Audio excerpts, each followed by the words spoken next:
Please remain standing for the playing of our national anthem by the Kalamazoo Symphony Orchestra Brass Quintet.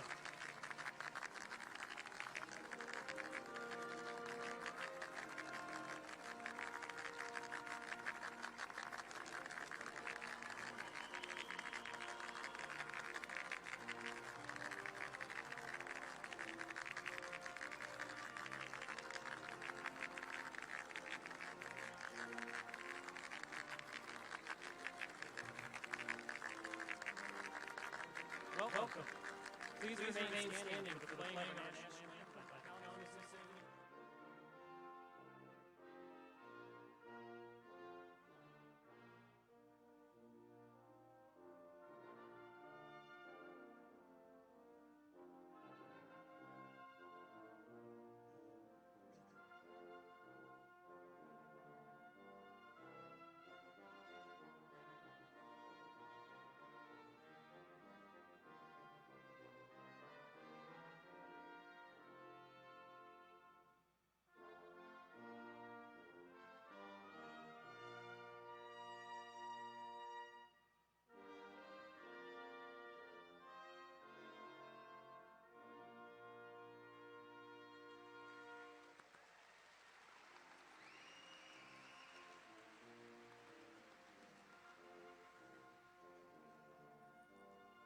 Thank you. You may be seated.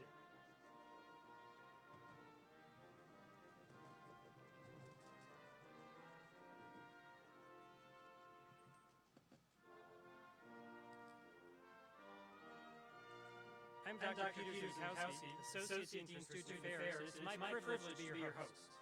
On behalf of Dean Hal Jensen, the Medical School Board of Directors, Associate Deans, Assistant Deans, Department Chairs, and faculty, it's my honor to welcome you all and to thank you for joining us today for the second commencement of Western Michigan University Homer Stryker MD School of Medicine.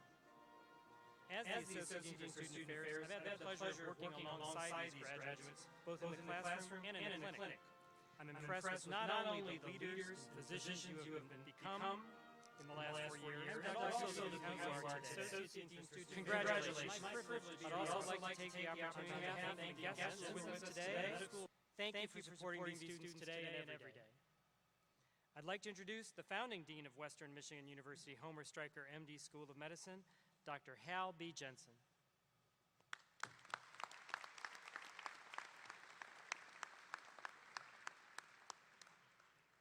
Thank you, Pete. Good morning and welcome to the families, friends, and faculty who are with us today to recognize the success of our class of 2019 graduates. Joining me on the stage today are the commencement speakers, including a very special guest, Dr. Darrell Kirsch, who is President and CEO of the Association of American Medical Colleges. I'm also joined by members of the Board of Directors of the Medical School, including the chair of our board, Dr. Edward Montgomery, who is also the president of Western Michigan University, and also joined by medical school deans and department chairs. Commencement is a momentous day for our graduates and also their families and friends. I especially welcome all the friends and family members who join with us today, and thank you for the support that you have provided, which has been essential to the success of our graduates. Thank you all for joining us on this very special day. Our medical school mission is to educate and inspire lifelong learners to become the exceptional clinicians, leaders, educators, advocates, and researchers of tomorrow. And we fulfill that mission through the careers and good work of our graduates. Today, I offer my congratulations and appreciation to our graduates from 3 perspectives. First, I offer my congratulations to our graduates on successfully completing the rigorous curriculum that our faculty have put together to help you be successful in your chosen careers. Faculty have heard me state many times that your success as students and as graduates is our success as a medical school. Accordingly, this is a momentous day for the faculty and for all of us at the medical school. As a newer medical school, each graduating class contributes to building the legacy and the rich history of excellence that we strive to have. We look forward to your continued success throughout your careers. Even though you are graduating today, you are always a member of our family, and you're always welcome home. Second,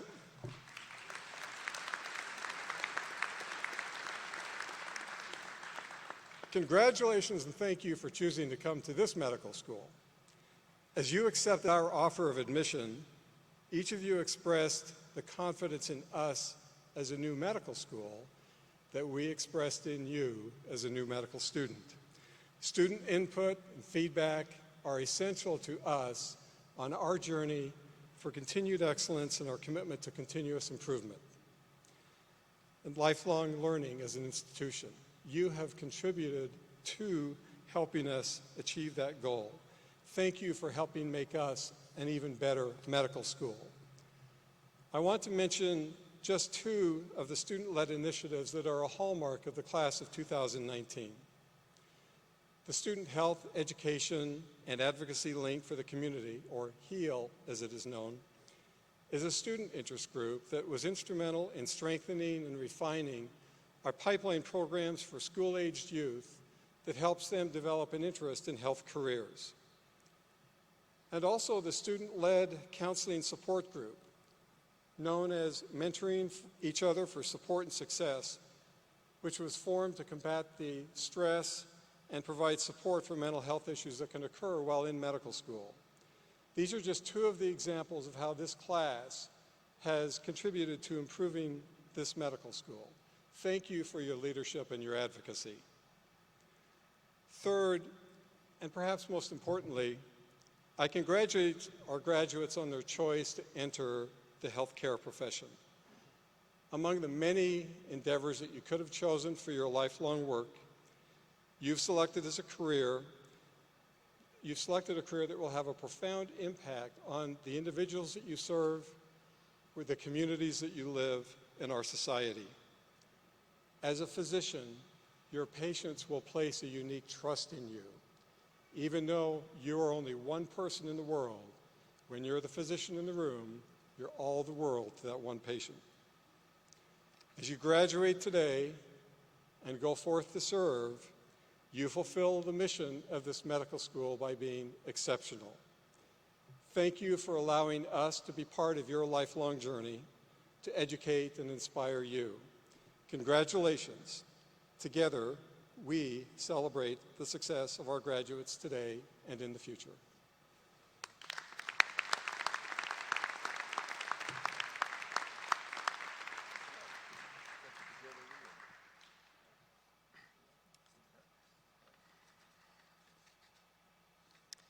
Thank you, Dean Jensen. Now I'd like to welcome Claire Cameron Reitz.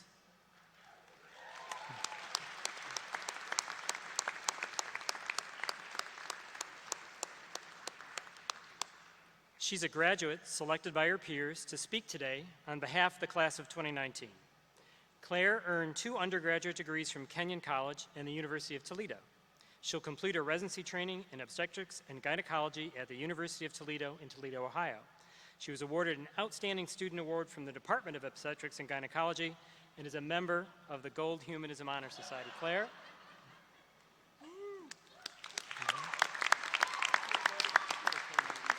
Thank you. Thanks, Dr. Z. Good morning.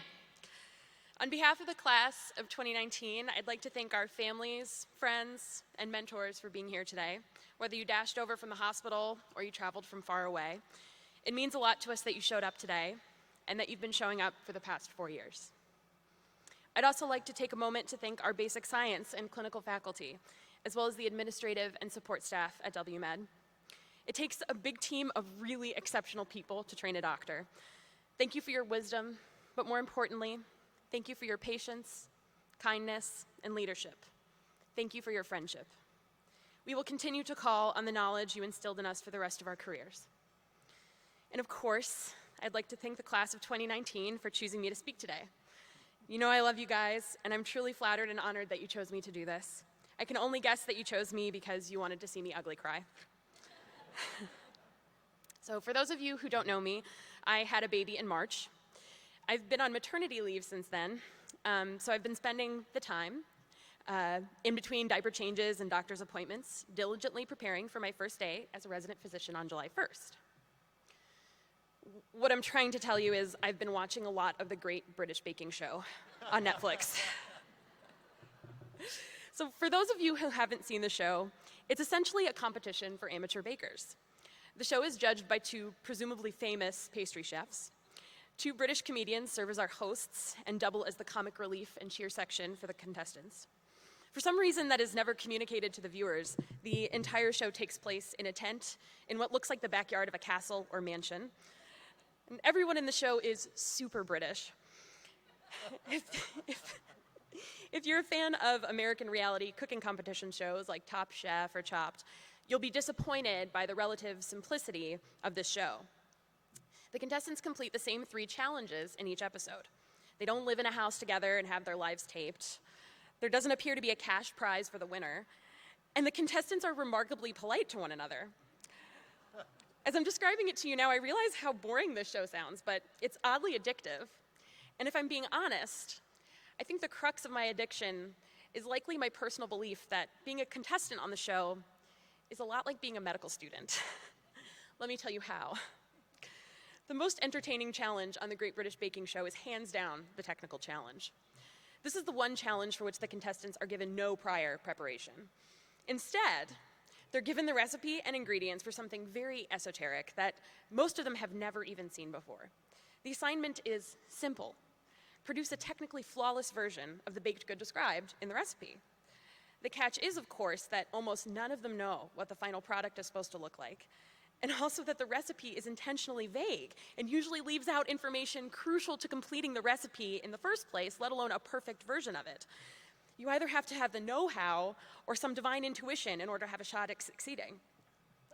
If that isn't an analogy for the first 2 years of medical school, I don't know what is. So for those of you here who have not been to medical school or have been spared the daily rantings of my colleagues, the first and second years of medical school are spent mostly in the classroom, learning the foundational sciences that make up medicine. The funny thing about those 2 years is that you're being given all the raw ingredients that make up a doctor. They even give you a stethoscope, a reflex hammer, and this oddly short white coat so you look like a real doctor who also can't read laundering instructions. But you're really not sure how it's all going to fit together, and the recipe is pretty vague. In the show, Mary and Paul, the professional baker judges, are kept out of the baking tent during the technical challenge, presumably because they might accidentally hint to the contestants that they're doing something right or wrong. In much the same way, practicing physicians are suspiciously absent from our education in the first 2 years, except on rare occasion.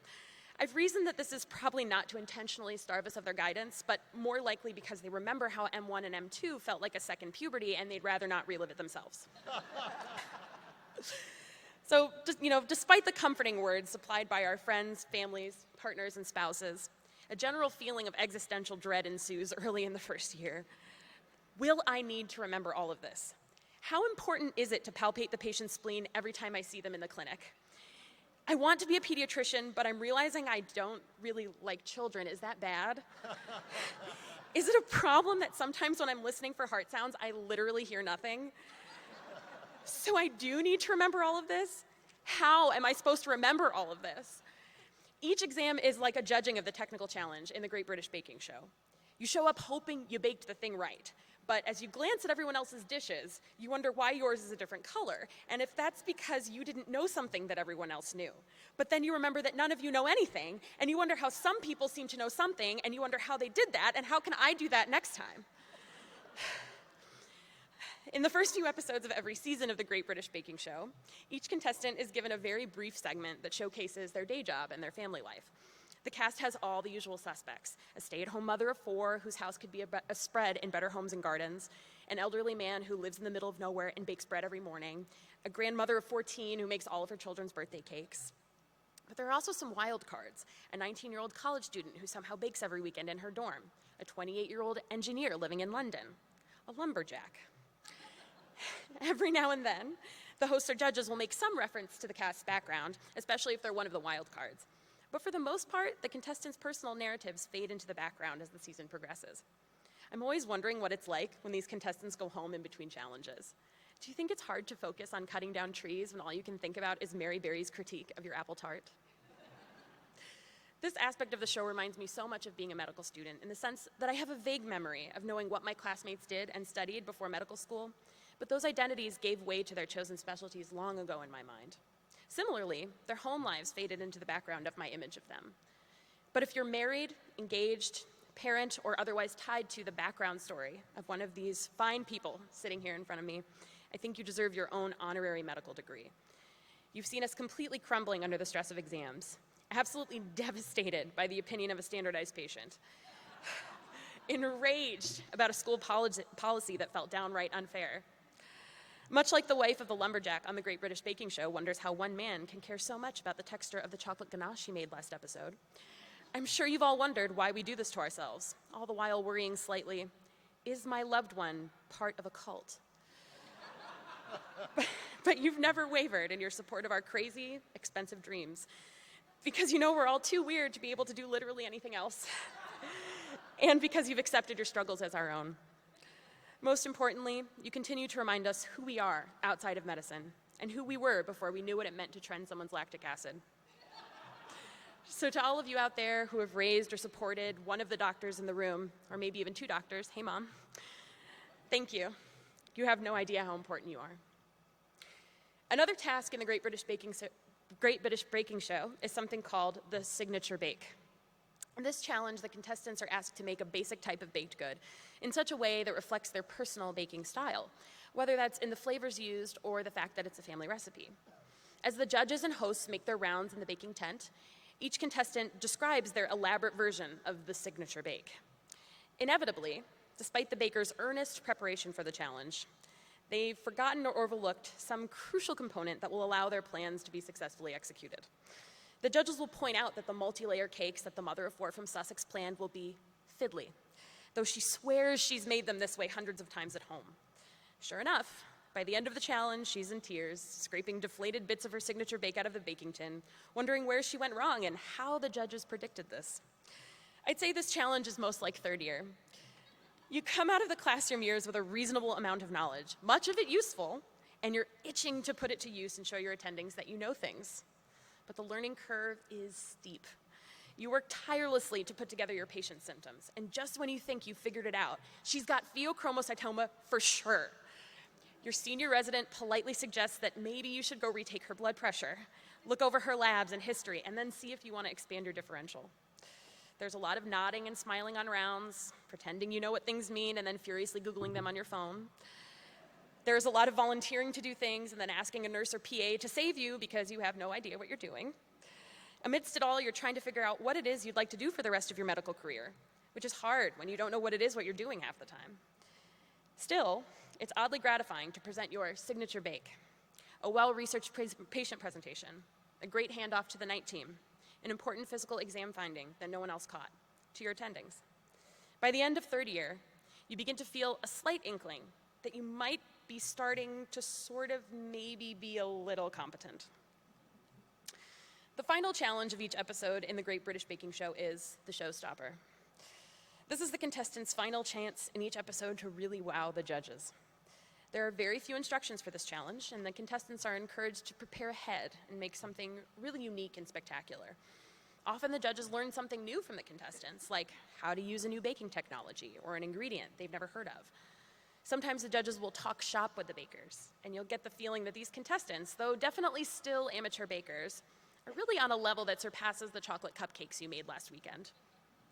At the end of the day, a lot of the contestants' grand schemes don't turn out. In fact, sometimes they fail spectacularly. Showstopper tends to take on a more literal meaning during this part of the episode, as in, yes, the show did stop after this challenge. But the judges are usually able to find something nice to say about their creations, because for crying out loud, they just spent 4 hours trying to construct a life-size baby crib out of chocolate sponge cake and whatever creme patisserie is. This is a decent description of fourth year, which is often quite deceptively called the victory lap. As an underclassman, yeah, they're all laughing, they know.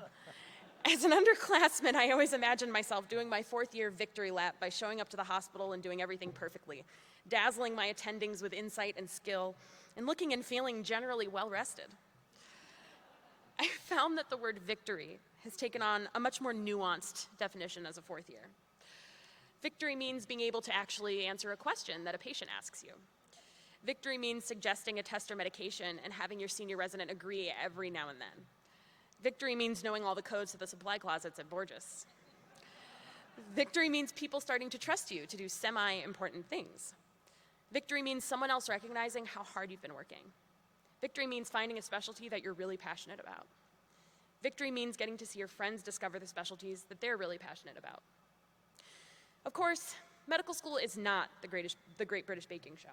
There are many differences, the saddest of which is that there's not an endless supply of delightful, elaborate baked goods made at the Upjohn building, or at Oakland Drive, or Bronson, or Borges. Okay, the cafeteria at Borges is really good, but that's besides the point. The most important difference is one that I'm proud to say my classmates and I figured out early on. There is no winner. The contestants on the Great British Baking Show are very kind to one another. You'll often see them helping each other to the finish line, especially if one is truly struggling. But let me tell you, these people have nothing on my classmates. It has been my distinct privilege to learn alongside the people sitting before you today. I walked into my first day at WMU with frizzy hair and a somehow already broken ID badge, terrified that I would be spending the next 4 years with all the most intimidating, competitive people I have met while interviewing for medical school. Instead, I made 59 lifelong friends that day, what we call the fam. Some of the kindest, most humble people I've ever met, diverse in their paths to medicine, but strongly united by their love of science, healing, and completing work at the very last minute. I have learned so much from them, about basic and clinical sciences, of course, but also the non-medical stuff that makes us humans. Through their actions, my classmates have reassured me over and over that the future of medicine is bright, innovative, and competent. They've also showed me that the future of medicine loves a good laugh, celebrates every person's birthday with a song, dresses up for Halloween, organizes 60-person holiday gift exchanges, and confidently reassures you that you're going to get a straight hundo on the exam. And yes, in case you were wondering, the future of medicine borrows coffee from the simulation lab, takes naps in the reflection room, and leaves their belongings unattended in the library. I don't want to downplay how much hard work each of us has put toward getting this MD, but in some ways I feel that I share at least part of my degree with my classmates, who are often responsible for hauling me across the finish line. You've never felt camaraderie like this. These are people who, the night before the exam, will whine with you about how much work you all have to do, help you memorize a biochemical pathway, then send you back to your own study room with a homemade brownie, a hug, and a, "You okay?" Me neither. I'll be here until midnight, barge in anytime. We've all taken care of each other here for 4 years, which has prepared us well to take care of our patients, and maybe even our colleagues, for the rest of our careers. As I mentioned earlier, there is no real prize for winning the Great British Baking Show, apart from a trophy in the shape of a cake platter, a bouquet of flowers, and the satisfaction of knowing you're really good at baking. As far as I know, after the show is over, the contestants go back to their real lives as accountants, moms, grandmas, and yes, lumberjacks. So what about us? Thankfully, our 4 years do culminate in a reward. You guessed it, 3 to 7 more years of hard work and learning. No, really. Thankfully, our 4 years of medical school result in an MD. And even if you don't end up practicing medicine after all this, there is no going back to real life, especially not after you've smelled a GI bleed at 2 a.m. in the emergency room. The point is, for better or worse, medical school changes you. As I look around at my classmates today and think about who we all were on that first day of medical school 4 years ago, I'm proud of how far we've come as clinicians, and I'm impressed by how much we've grown as people. Of course, this journey was unique and personal for each of us, but at the same time, it was a shared experience, one that brought us together, like a family. We've had our ups and downs, but at the end of the day, we've always had each other to fall back on. We've always had each other to remind us why we signed up to do this crazy thing. So maybe that's our prize, getting to grow into our roles as physicians alongside each other. To conclude my remarks, I was hoping that one of the judges of the Great British Baking Show would come give us all a pep talk. Surprisingly, he was not available. Disappointing, I know. So I hope it will suffice for me to ask you all to join me in congratulating the class of 2019 on what is a truly massive achievement. Congrats, everyone. You've earned it.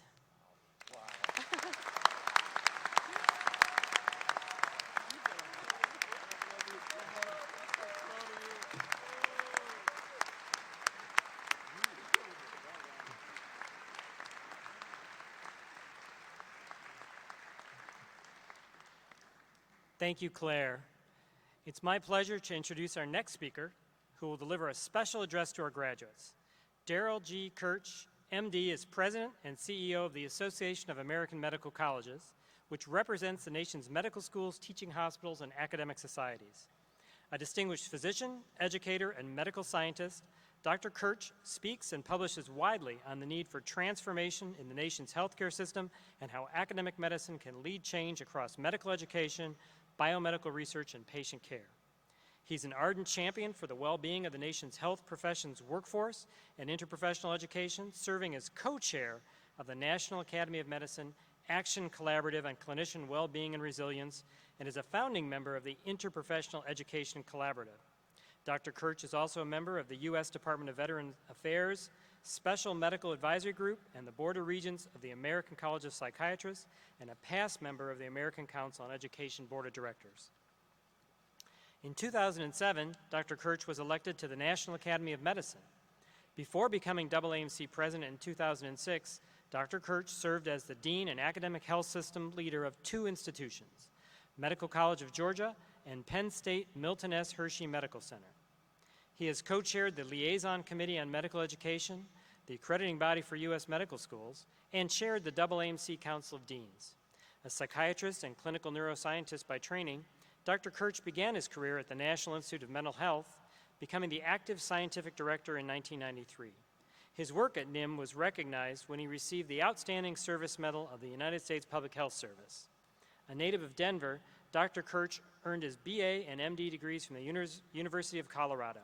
So please join me in welcoming Dr. Kirch to the podium.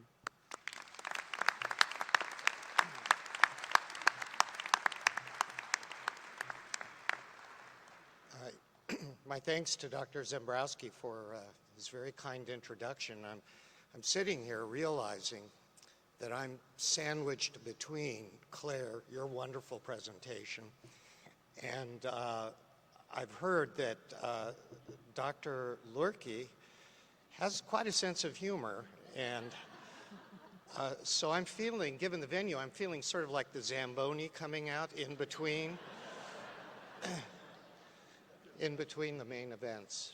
But this is my first ever visit to Kalamazoo and to the new medical school, and I have to tell you how impressed I am. You know, this school may be young, but it is excellent, and you are very well prepared for what lies ahead. So I was a dean for 13 years, and I realized at commencement ceremonies something would happen to me that I would wager for any physicians in the audience or here on the platform or seated below. I sit on the stage, and even though medical school was decades ago, I have memories that come back to me, and they're just as vivid as the day they occurred. It's like it was yesterday. So one of those memories was the first day of gross anatomy lab. And when the smell of formalin hit me, I really wondered if I was tough enough to get through this. I did manage to get through it. But then what I learned over the course of those weeks was there was an individual who had given their body in death so that I could learn about life. And now in hindsight, I realize that is an incredible gift, the kind of gift that few people ever receive. And it was given to us as medical students. Another memory is the first time I was allowed to see a patient alone. And this was at the Denver VA hospital. And I walked into the room as we had been taught, and I introduced myself as the medical student who would help care for him, and this look of worry just crossed his face. And I acknowledge that probably he was legitimately worried about my inexperience.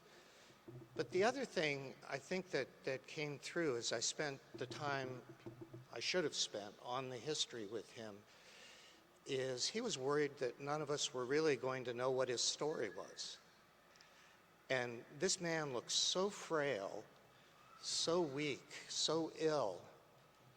But it turns out he was one of those Americans, like my own father, who fought across Europe through the Battle of the Bulge and really freed the world.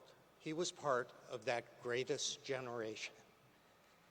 And after that, I found myself looking past however the patient appeared that day and wanting to know their story.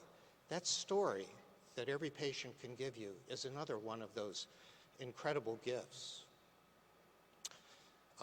I didn't go into OBGYN, but I can vividly remember the first time I was allowed to deliver the baby. It seemed like I was last in line, and I wondered if I was ever going to get the opportunity. And finally, one day we're on the labor deck. I've watched delivery after delivery. I knew exactly what I should do, and the attending said, "Okay, it's your turn to deliver this baby." I did it perfectly. This beautiful baby was delivered into my hands, and the attending leaned over, and I was waiting for him to say something like, "My son, now you are truly a physician." And what he actually whispered was, "I really wish you wouldn't hold the baby quite so tightly."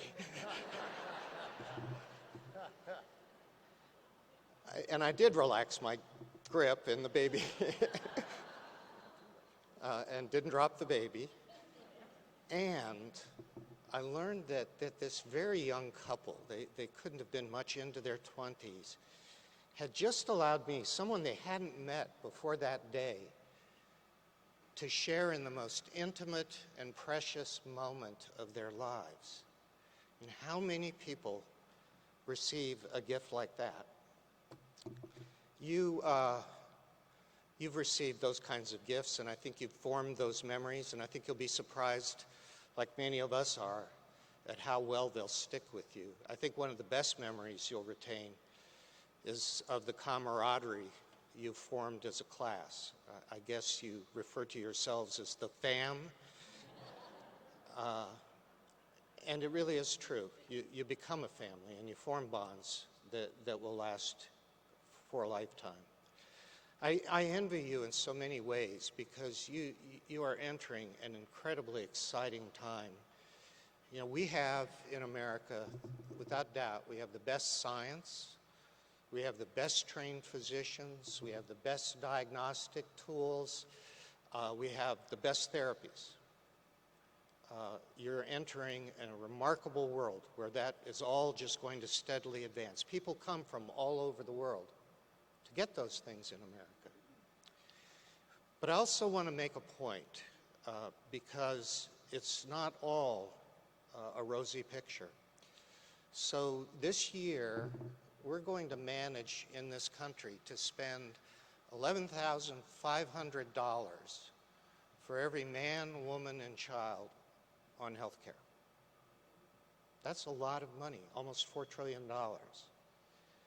But we don't have the best outcomes in the world in our health care. We have far too many newborns who don't make it to toddler stage. We have too many adults now in America dying prematurely of what some people are causing diseases of despair. Even after the work of recent years, we still have tens of millions of Americans. We probably have a number of people in this room who don't have health insurance. Or even if you have insurance, you worry whether it'll be enough to keep you from bankruptcy if you become seriously ill.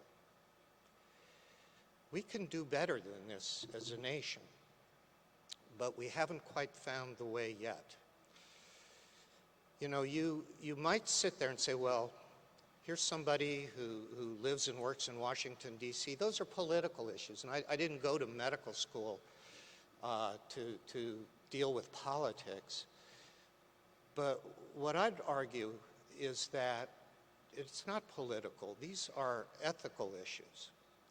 So one of my favorite parts of medical school was learning about clinical ethics because it was simpler than anything else they were trying to teach us. There are only 4 key principles you need to follow to be an ethical physician, right? Do good for your patient, avoid harm, respect their autonomy, their independence. It is their life, it is their body. And the 4th principle is justice. And that's where I think we stumble in our country. We don't have a just healthcare system. There are too many people left out in the uninsured cold. You see what happens to many of those people. They forego care as long as they can until they're so sick they roll into the emergency room on a gurney. We can and we will be better than this. The reason I believe that is because as I learned about your class, as I heard about the initiatives you've taken on to engage with the community, to build the pipeline, a diverse, inclusive pipeline of people coming in to the health professions. The work you've done just on supporting one another through the stresses of medical school. I think you have what it takes to finally fulfill that 4th ethical principle of social justice. I want to just make one last point because I was very impressed by the efforts you've done to support the well-being of yourselves and your classmates. We hear a lot in America today about physicians, nurses, other health professionals being burned out, and it's real. I can tell you that in that gross anatomy class, after 12 weeks of a dark Colorado winter, never seeing the sun, I was burned out. And then, instead of feeling better when I took the exam and the course was over, I slipped farther into a real depression. I was ready to leave medical school, and it was only a dean who recognized that I was struggling, who told me that he wanted me to stay in school, who helped me get the treatment I needed. It's only because of that that I stand here today. So there's another gift. It's the gift of support that we can give each other. It's the gift of knowing when we're hitting our limits. It's knowing when to reach out for help. You may be only the 2nd class, but you're an incredible class. I've looked at where you're headed for your training. I wish you all the best, and I hope that together we can find the courage so that when you stand up here as AMC president, you don't have to talk about injustice in healthcare in America. Thank you, and Godspeed to you all.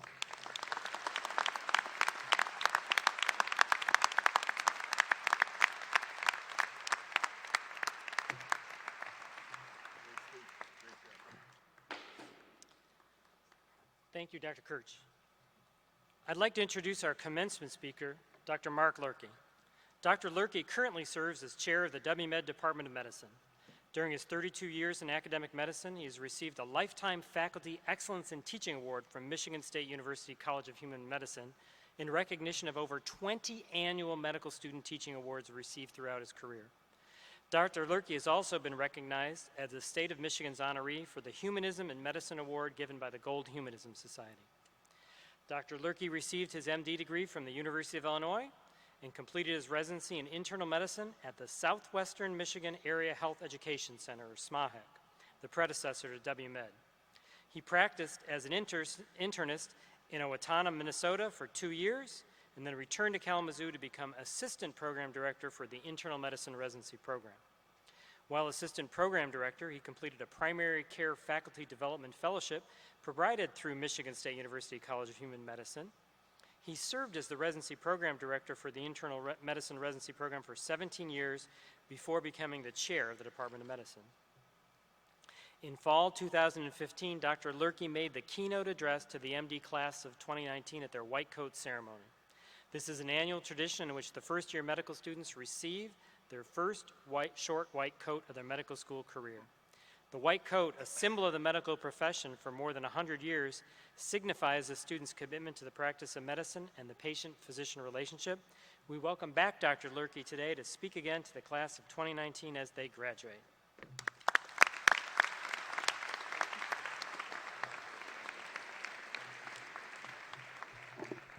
Got to adjust this a little bit.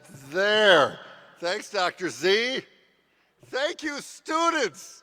Man, oh man, I'm so excited. This is so great. This is so great. And thanks to all the family and friends. I know some of you traveled from far, far away to be here, and maybe it was inconvenient, maybe it was expensive. I just got to tell you, you made the right decision. This is where you should be today. This is a great, great event. It's my favorite day of the year, honestly. Wow. I got to speak at your white coat ceremony, and now I get to speak to you at graduation. What a thrill. I got to thank you so much. That is really full circle. I am so honored to have been on this journey with all of you. And I'm so excited to give this talk.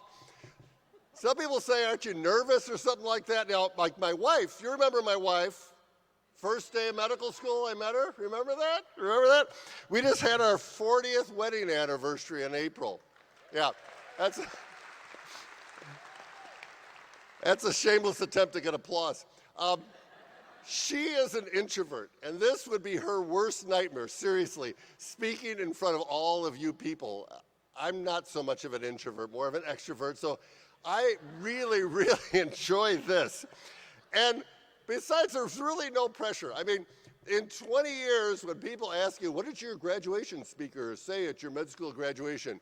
You'll just kind of shrug your shoulders and say, I don't know, he said something like, like, go get him. So there's no pressure. My first medical school graduation I attended, not mine personally, but my first as a faculty member, was in 1988. I had just been back to Kalamazoo for about 6 months. I was a faculty member at MSU-CHM, that's Michigan State University College of Human Medicine, the medical school at Michigan State.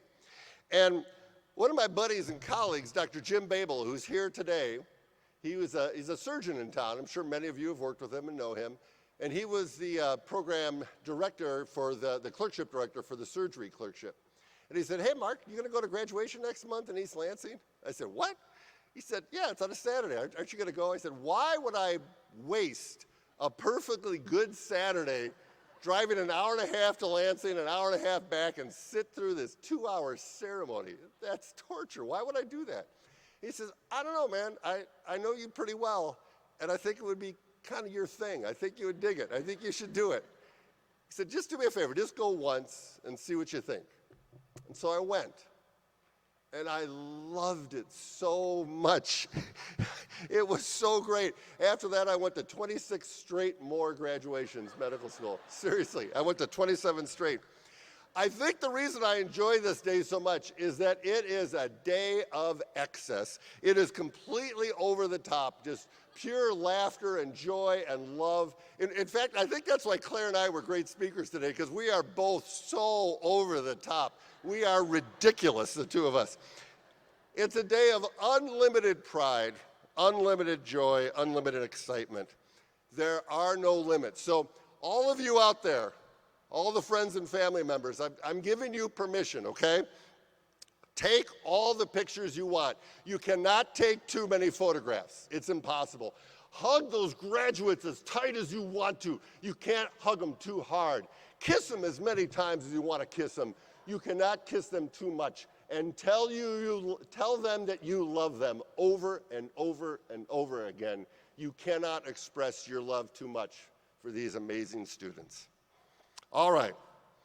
After 4 years, I'm standing here, and I'm still telling you that this is the best job in the world. It's also the hardest job in the world. And yeah, I know some guy told you once that, the hard is what makes it great. And that's still true, but it's so hard. I remember I was an undergrad. I knew I wanted to be a doctor, so I was pre-med, and I was studying. I wanted to get those A's, man. Got to get those straight hundreds. You got to get those A's. So I was working so hard to get straight A's. I gave up a lot of stuff, and I thought, okay, this is as hard as I'm ever going to work, but it's worth it, right? I got into medical school, and it's way harder, right? They take 4 years of science, jam it into 2 years, and you're competing against the smartest people you ever met in your life. It's ridiculous. It's so hard. And you get through medical school, and you think, okay, I've done it. That's got to be the worst. That's got to be the most difficult thing I'll ever go through. And residency is like, wait, hold my beer. It's even harder.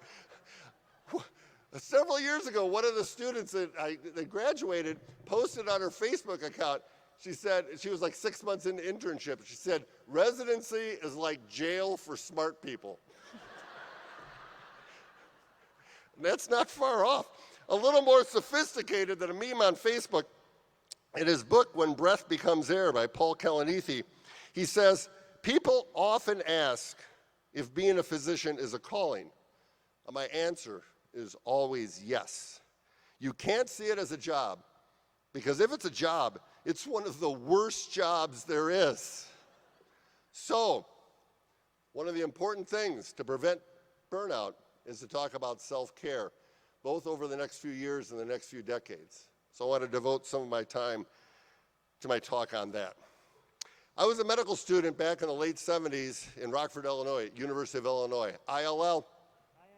Thank you. Oh, wow. That's a much better response than I thought. So I was in Rockford, and at each hospital there used to be this large doctor's lounge. And the doctors, which were almost all men back then, used to gather around, and they would do man stuff. They would read the Wall Street Journal. They'd drink coffee. They would smoke cigarettes. That was the era I grew up in. And they would talk a lot. And mostly their talk consisted of complaining. They complained about their wives. They complained about their cars, their boats. But mostly they complained about their jobs. As students, once in a while, we were allowed access to this exclusive domain as long as we were accompanied by one of the attending physicians. So one day I happened to be in the doctor's lounge with one of my favorite attending physicians, a guy named Dr. Gordon Lucas, who is an oncologist, a cancer specialist. One of the things I loved about Dr. Lucas, you'll appreciate this, is when I rounded with him, I tried to stick as close as I could to him, right? Because I didn't want to miss anything. And so sometimes when he would turn to go down a hallway, I would bump into him because I was right next to him. So Dr. Lucas started giving me turn signals to avoid bumping into him. So I was sitting there with Dr. Lucas trying to be very quiet, and after about 10 minutes of listening to doctors complain about their jobs, he got up suddenly and said, "Come on, Mark, we're going." And he stormed down the hall for a little while, and then he turned abruptly and grabbed me. He reached up and he grabbed my shirt and he pulled me down right next to him. He said, "Listen, Mark, don't ever become like those jerks in there." He actually used a stronger term than jerks. It was more of a colorectal term. He said, as a physician, you will have enough options, enough money, and you can work so many places that if you don't like the job you're in, make a change. Do something different. Don't stay miserable.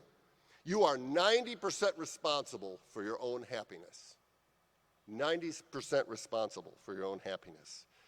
So, if you find yourself in a job you don't like, he told me, make a change. Have the courage. And there are a lot of jobs out there as a physician, believe me, that can make you become cynical and bitter. It's a very seductive process. Take that first job I had in Owatonna, Minnesota. I was a primary care internist. I did outpatient medicine, inpatient medicine. I did everything from nursing home rounds to critical care rounds. I did lots and lots of procedures. It was very stimulating and very challenging and very seductive. And here's what I noticed. Whenever I was in the hospital or in the clinic, I got nothing but validation and praise. Patients would tell me, oh man, Dr. Lurkey, you're so amazing. You're so great, Dr. Lurkey. Oh, we love you, Dr. Lurkey. Oh, thanks for taking care of me, Dr. Lurkey. You're making us feel better, Dr. Lurkey. You're the best doctor. Nurses, therapists, fellow colleagues, they would say the same thing. Oh, Mark, I'm so glad you're on call this weekend. Oh, this is great. Oh, you take the best care. You're so great. You're so great. I really like being at work. It's seductive. And then I'd go home. And there'd be a 3-year-old son who was constantly whining and always asking me questions after question. And my 1-year-old daughter who desperately needed a diaper change. And my wife who desperately needed a break. And nobody was telling me how great I was. And slowly, seductively, I started to like being at work more than being at home. Think of that. I started to like being at work more than being at home. And if that ever happens to you, my friends, you are messed up. That is a sure sign that your life is out of balance. And so, when I got to that point, I remember Dr. Lucas grabbing my shirt and warning me, and I made a change. I took a job as a faculty member here in Kalamazoo, Michigan. It was a 50% pay cut, but it offered me to get back control of my life. And eventually, after 31 years, has led me to this day, in this moment, to be in front of all of you who I admire and I love so much. It's one of the best decisions of my life. Dr. Joseph McHale, when asked, what is the best advice you have ever received, gave this answer. There is only one place in the world where you are indispensable, and that's at home. Someone else can write your paper. Someone else can see your patients. Someone else can give your talk. But no one else can be to your family what you are. No one else. But I realize that you are actually headed into residency and not practice. And that's not exactly a job you can change. You're kind of stuck for the next 3 to 5 years. So let me tell you a lesson I learned from one of my true heroes, my daughter Carly, the bravest and toughest person that I've ever met.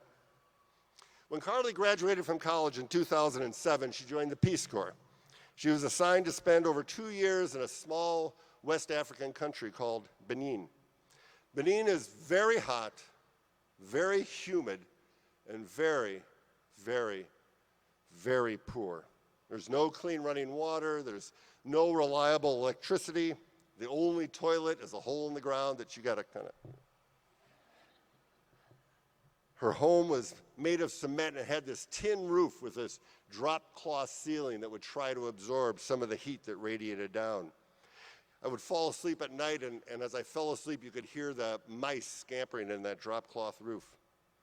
All the drinking water had to be boiled. All the clothes were hand washed, and then you would send them out to dry, but you know, they never really dried. So we visited there for 2 weeks after she had been there for over a year. And at the end of those 2 weeks of wearing damp underwear and damp clothes and constantly sweating and always smelling and always a bit nauseated and always having at least some diarrhea, man, I was limping to the finish line. Those were the hardest 2 weeks I ever spent. And so I asked her, babe, how do you do this?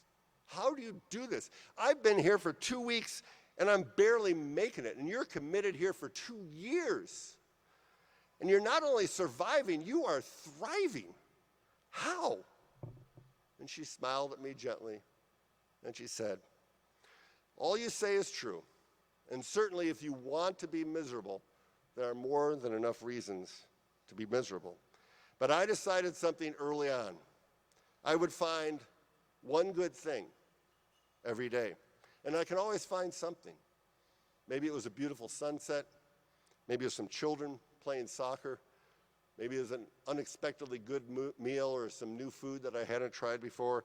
Maybe it was one of my students understanding a new concept. And as I would fall asleep, I would remember that one good thing from the day, and I'd smile. And when I would wake up in the morning, I would look forward to finding another one good thing. And that is how I focus on the positive. And so, as you work through those long days of residency, remember my daughter and try to find that one good thing. It'll probably be a patient, but it might not. It might be a colleague. It might be a nurse. Maybe it'll be a faculty member. Or maybe it'll be a phone call from a family member or a friend, somebody you deeply love and miss. And when you hear from them, that will be that one good thing. You will find them. The other secret to residency, I think, and beyond, is love. Love will allow you to maintain compassion and empathy. And I really do think you need to love your patients. There was an essay in the Annals of Internal Medicine called Healing Skills for Medical Practice. And one of the skills in physicians who are identified by their peers as healers was finding something to like, to love about your patients. Here is a quote from one of these caregivers. "I have a heart and soul which I can offer them, which is a way of bringing them some love." Love is a tough word to talk about when you're talking about a doctor-patient relationship. Do you love your patients? I think you have to.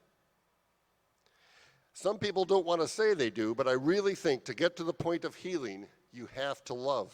You have to be compassionate and understanding and be willing to walk the wounded path with them. Be willing to walk the wounded path with them. I also want to leave you with another quote I heard a few years ago that impacted me. It's from a physician named Alvedi Donabadian. He was a 20th century physician and was the founder of the study of quality in healthcare and medical outcomes research. All right, stay with me. I know that's not the most interesting topic, but stay with me. I was at a medical meeting, honestly only kind of half listening to a lecture on medical outcomes research, when all of a sudden this quote popped up and grabbed me. Here's the quote.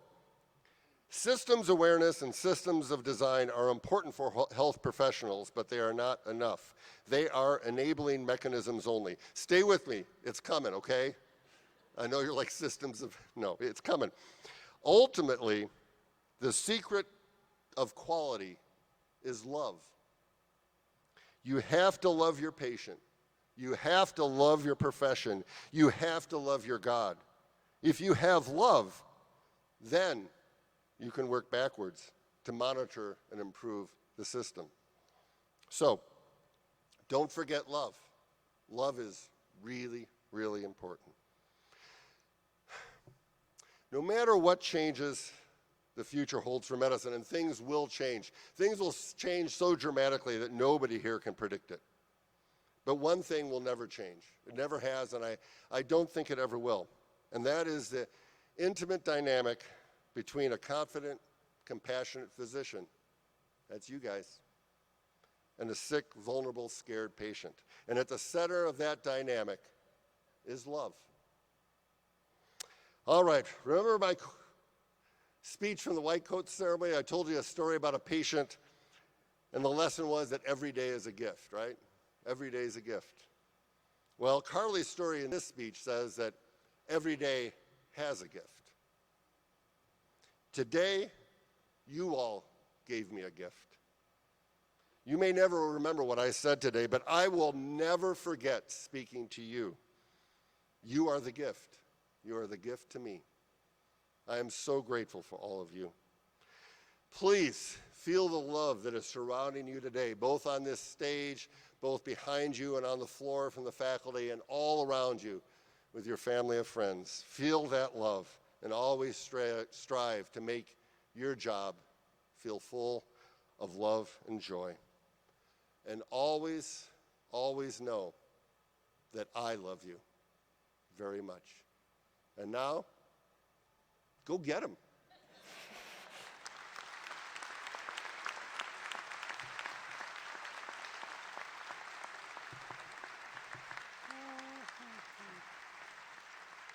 You got this one. There, that's your one. Thanks. Thank you. Thank you, Dr. Lurkey. Now is the time for the diploma presentation for advanced degree programs. Cameras and recording devices are permitted from your seat in the event center. Professional photographers are taking photos of the distribution of diplomas, and these photos, as well as official individual graduate headshots and a full class photo, will be available for download on the WMed Flickr page. So first I'd like to introduce Dr. Timothy Garrow, PhD. Dr. Garrow is a professor in the Department of Biomedical Science and Program Director for the Master of Science in Biomedical Sciences program degree. So, Dr. Garrow.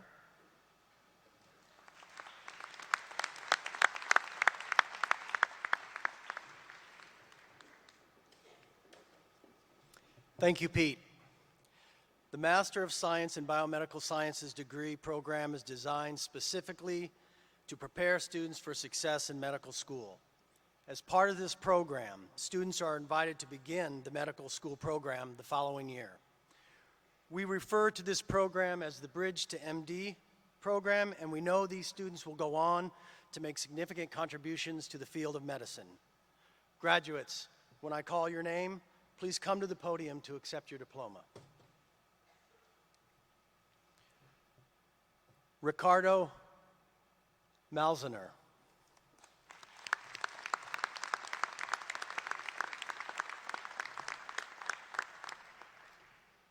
Alejandro Chavez.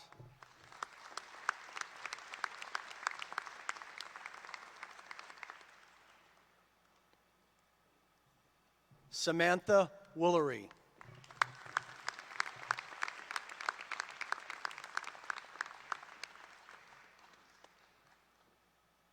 Mfanaso Ekpo.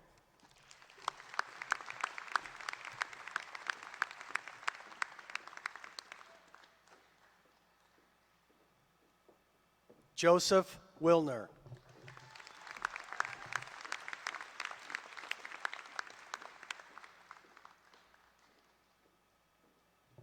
Erica Myrick.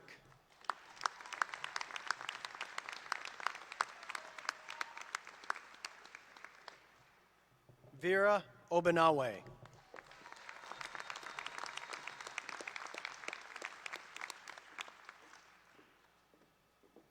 Rebecca Parr.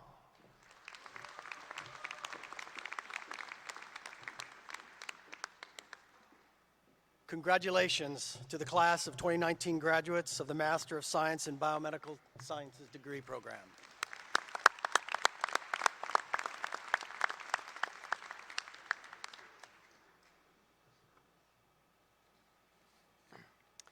Now I welcome to the podium the co-chiefs for the program in Biomedical Informatics, John Walsh, MD, MPH, Assistant Professor in the Department of Surgery and the program in Biomedical Informatics, and Robert Brown, PhD, Assistant Professor in the program in Biomedical Informatics. John?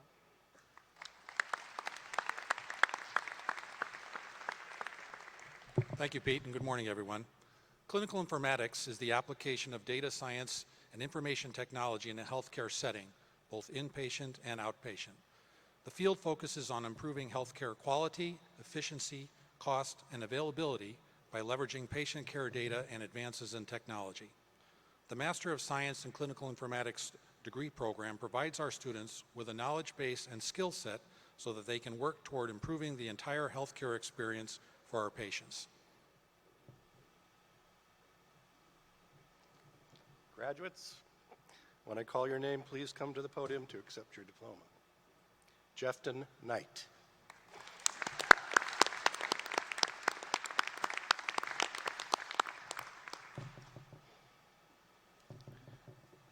Tracy Crosher.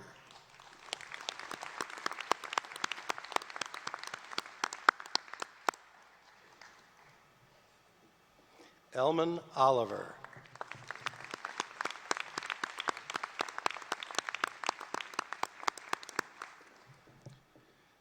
Congratulations to the class of 2019, our inaugural class in the Master of Science in the Clinical Informatics program. Thank you very much.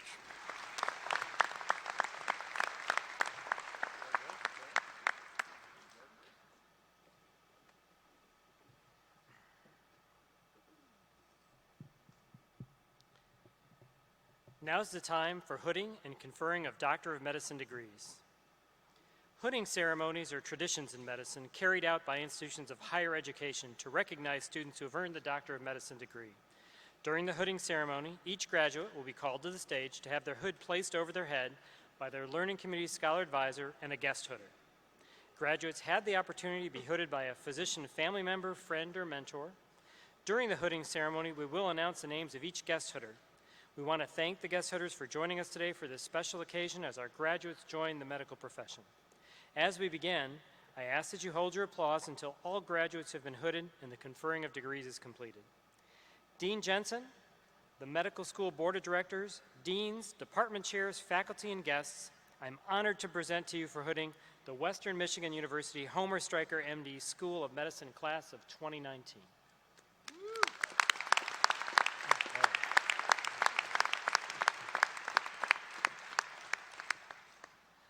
Learning Community APGAR, the hooder is Dr. Priscilla Woodhams.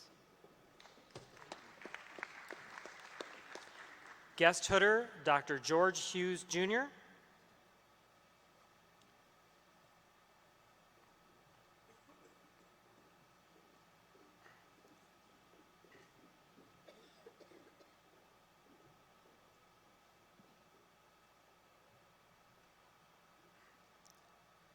Dr. Neil Hughes.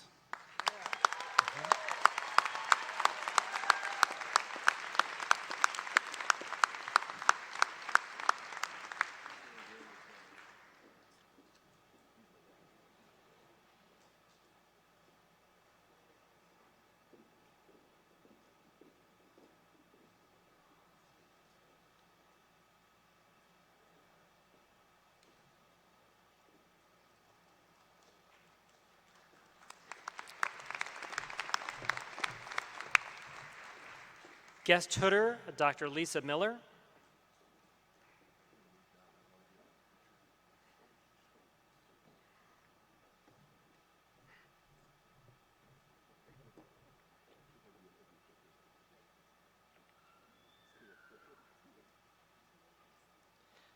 Dr. Samuel Lai.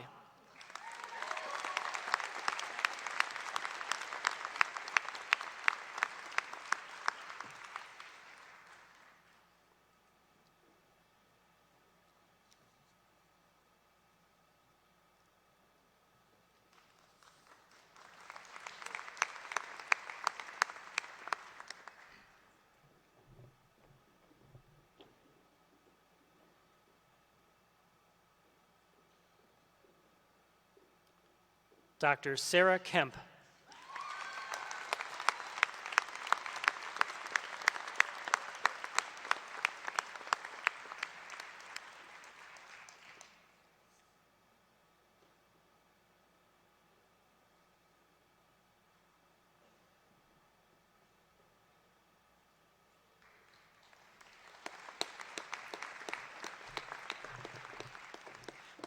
Guest hooder, Dr. Sarah Murray.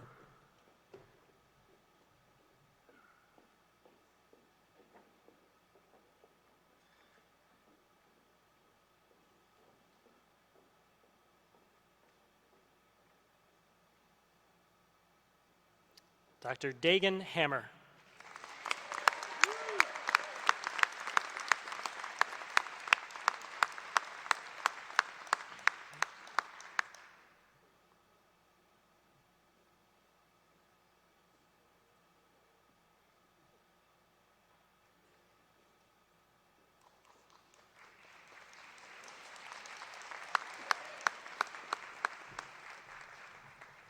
Guest hooder, Dr. Joyce DeYoung.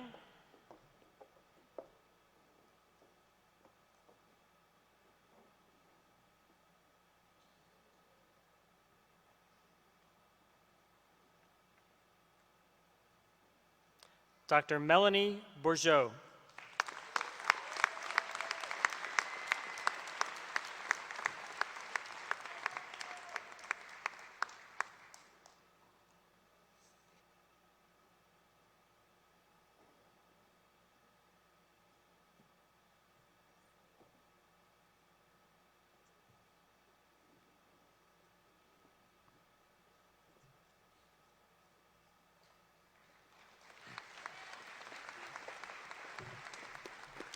Guest tutor, Dr. Christine Gibson.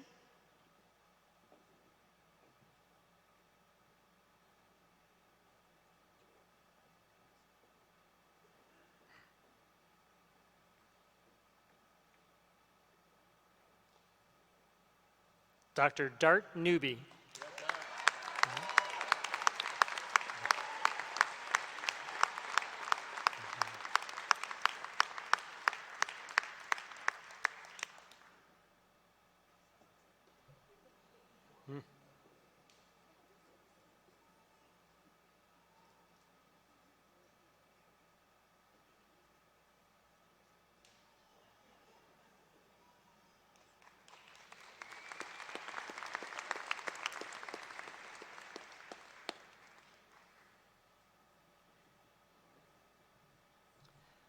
For Learning Community APGAR, we have Scholar Advisor, Dr. Kathy Sharon.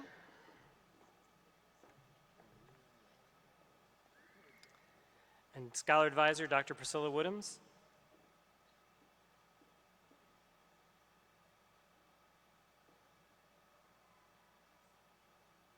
Dr. Teresa Evans.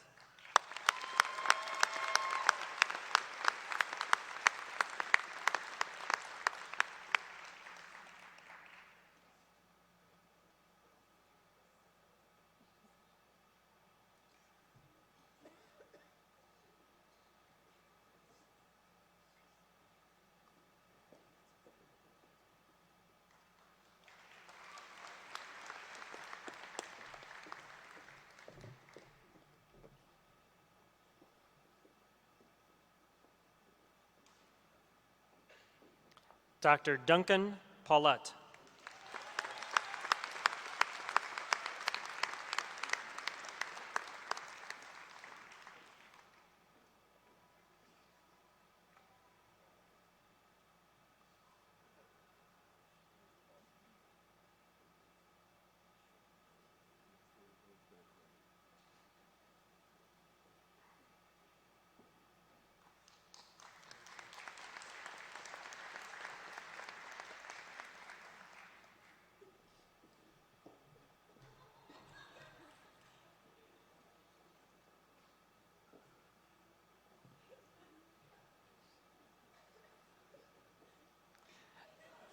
Dr. Sydney Spittler.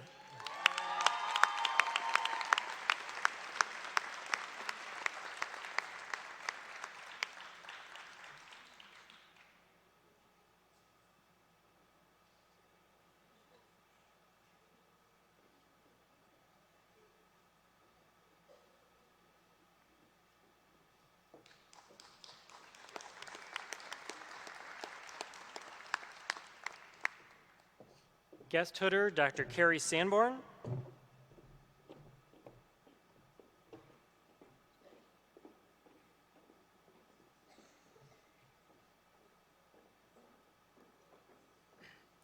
Dr. Sulin Wu.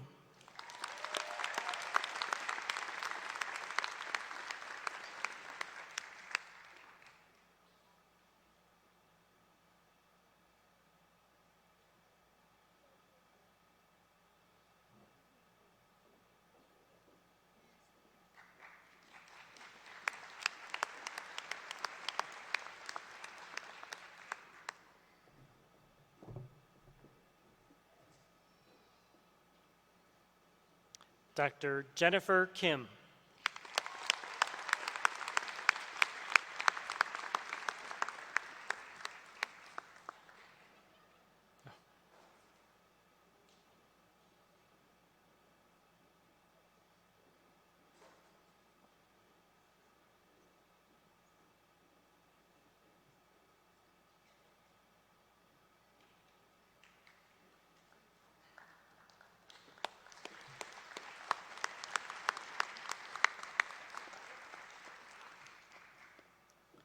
Guest tutor, Dr. James Babel.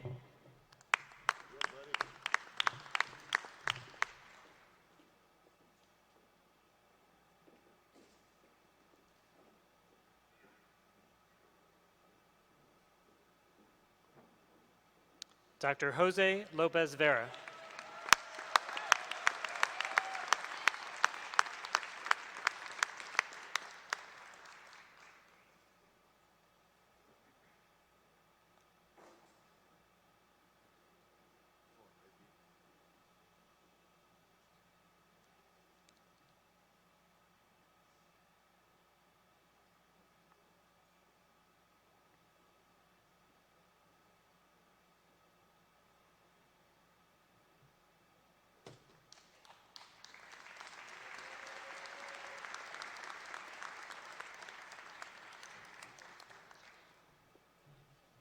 Guest hooder, Dr. Mark Lurkey.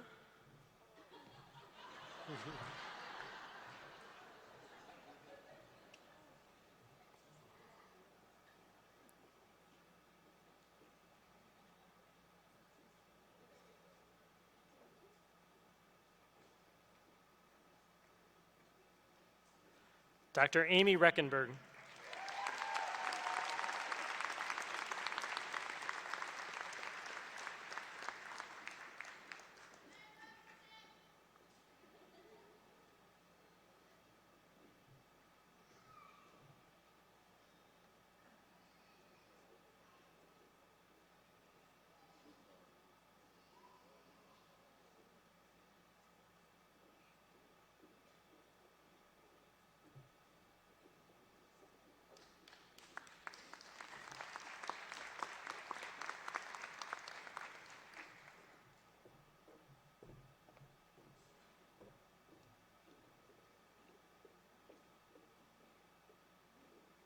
Dr. Ashley Ackle.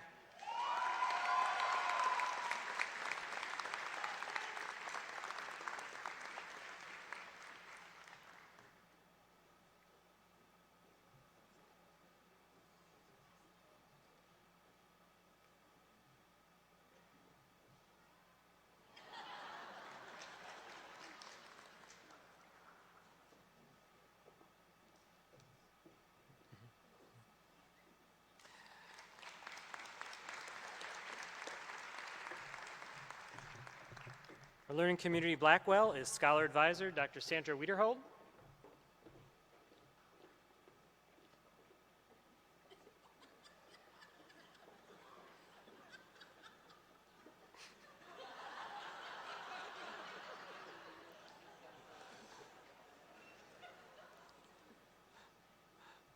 Dr. Brittany Chow.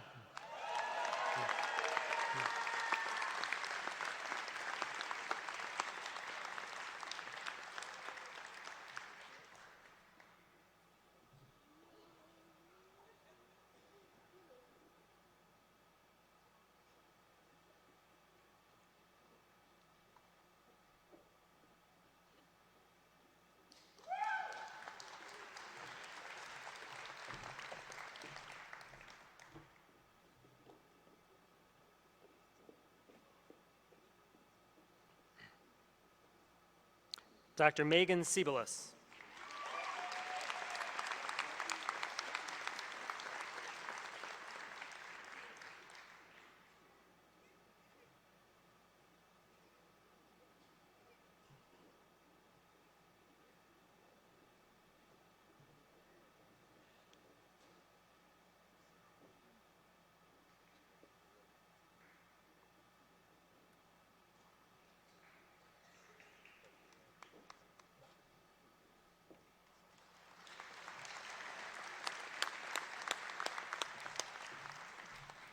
Guest hooder, Dr. Alyssa Kipke.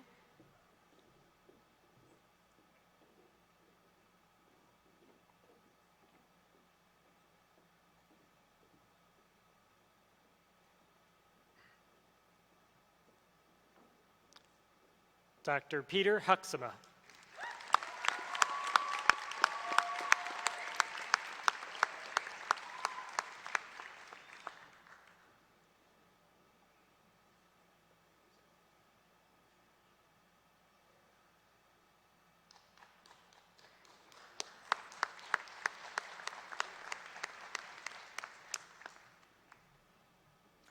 Guest hooder, Dr. Lisa Miller.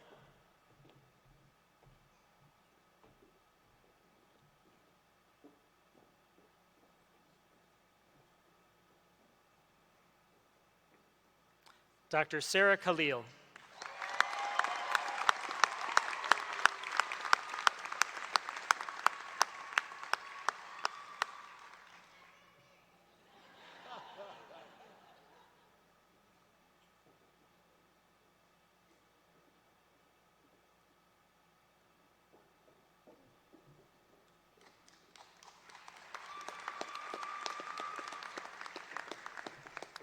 Guest hooder, Dr. Christine Gibson.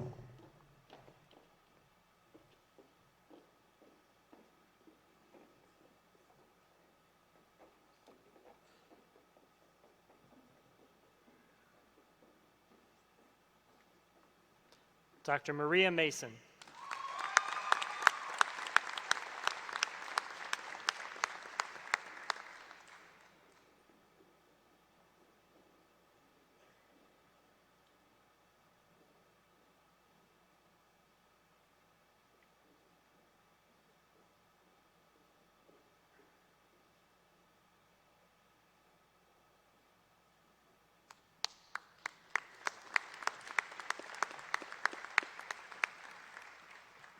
Guest Hooder, Dr. Hunter Brumbley.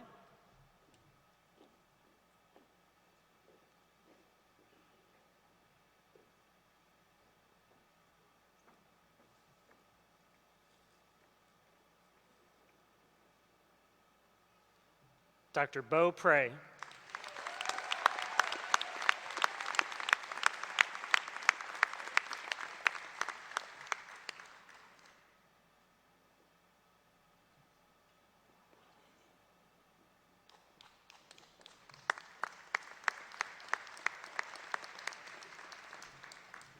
Guest Hooder, Dr. Carrie Sanborn.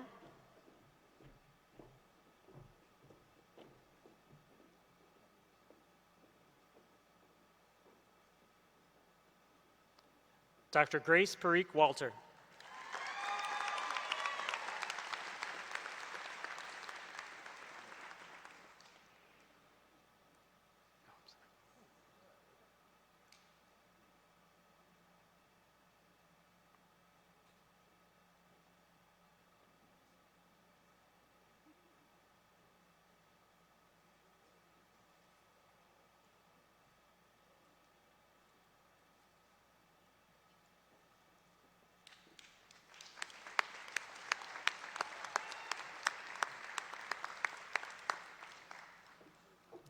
Guest Hooder, Dr. Richard Lammers.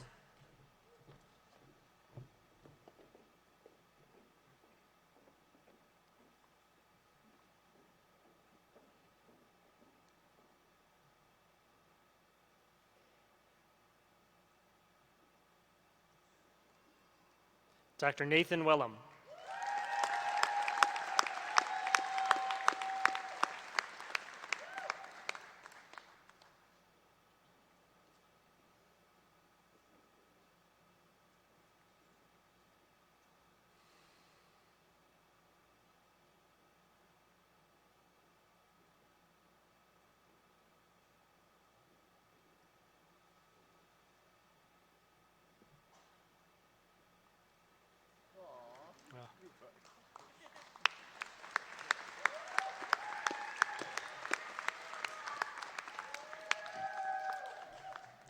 Guest Hooder, Dr. Melissa Olken.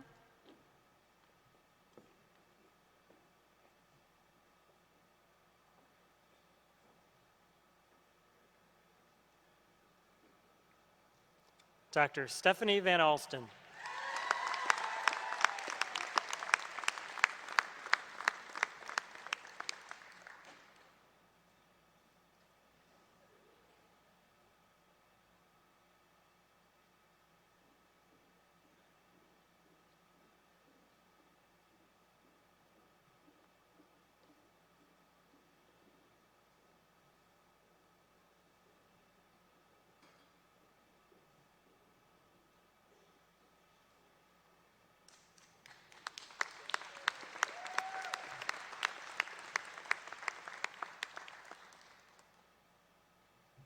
Scholar Advisor, Dr. Theo Gomes.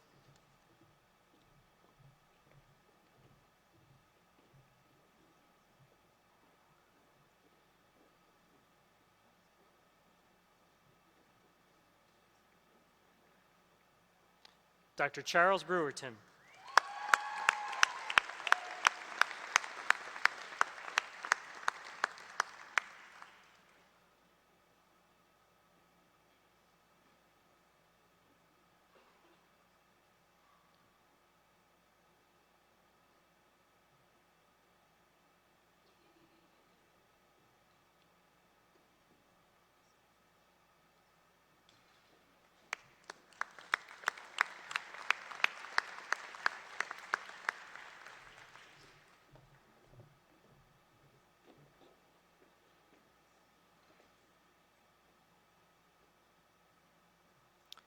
Dr. Xavier Jean.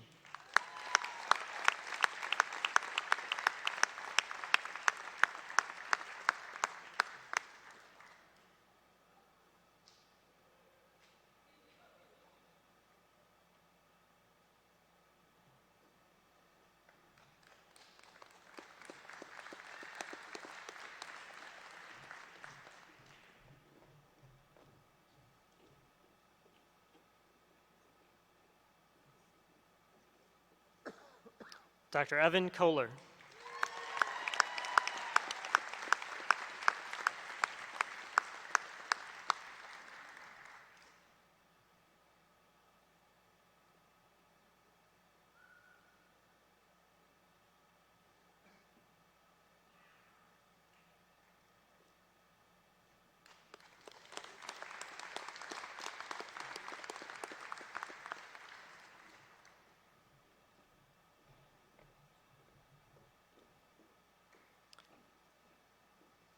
Dr. Benjamin Rausch.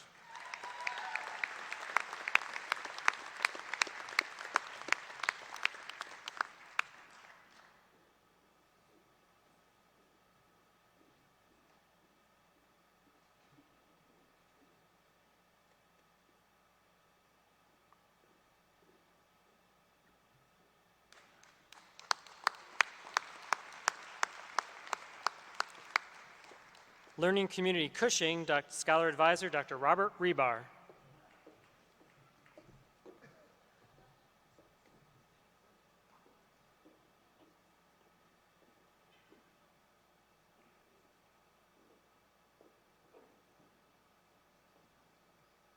Dr. Kimberly Wells.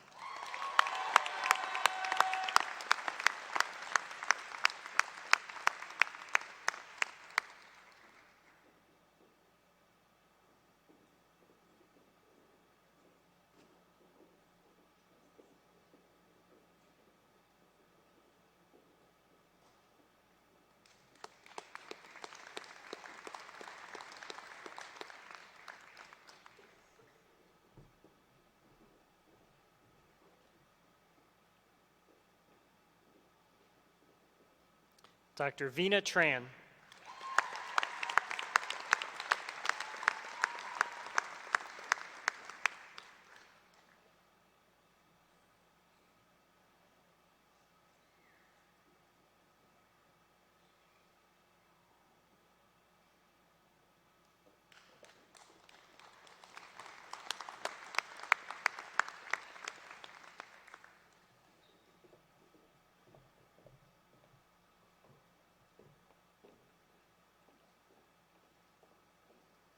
Dr. Michael Kraft.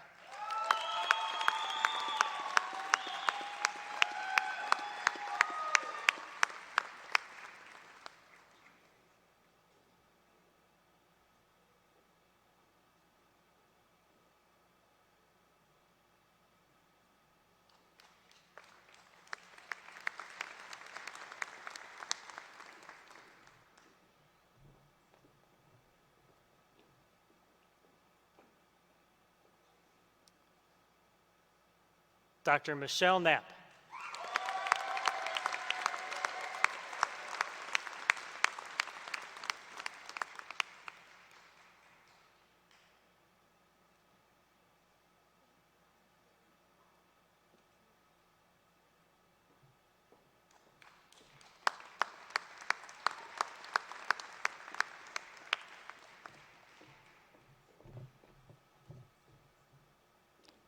Dr. Audrey Jensen.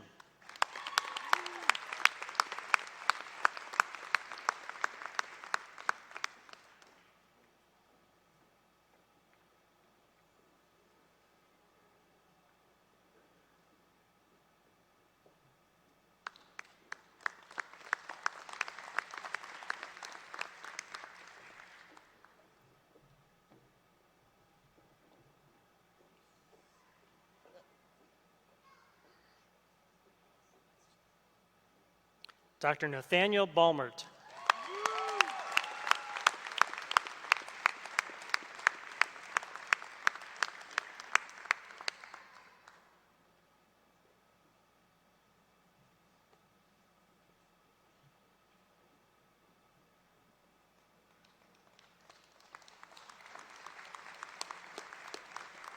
Guest tutor, Dr. William Fales.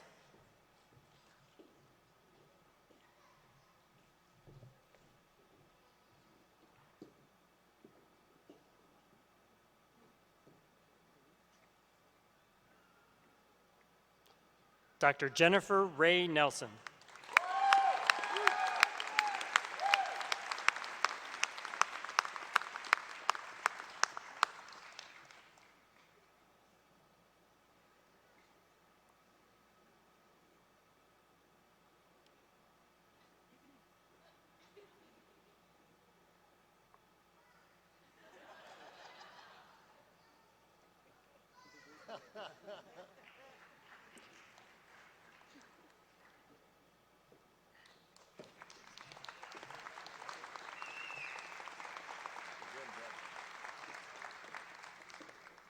Guest tutor, Dr. Deborah Taubel.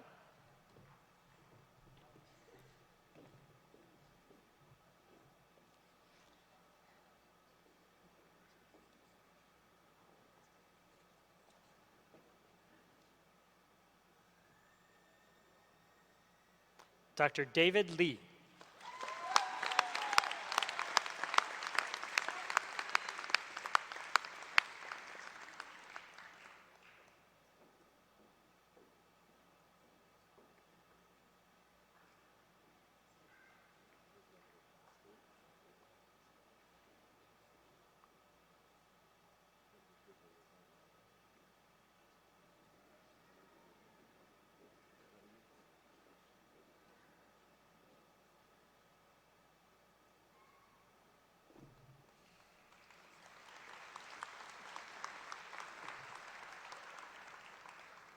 Guest tutor, Dr. Philip Colletier.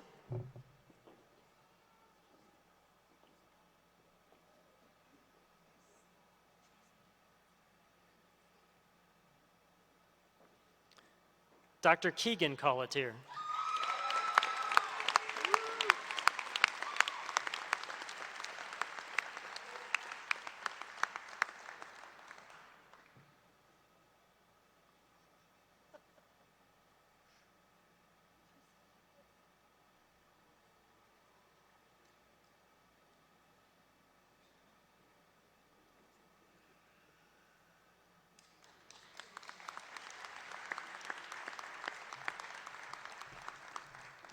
Guest tutor, Dr. Donald Cameron.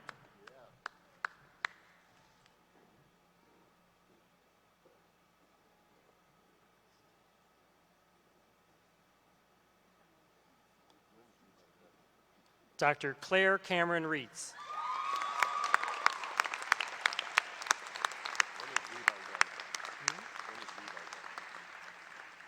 Four more.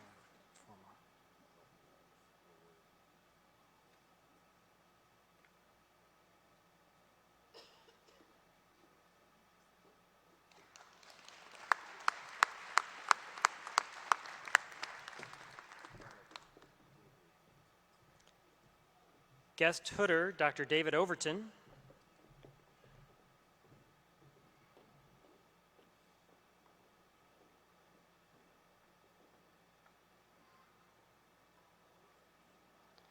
Dr. Chandler Vondi.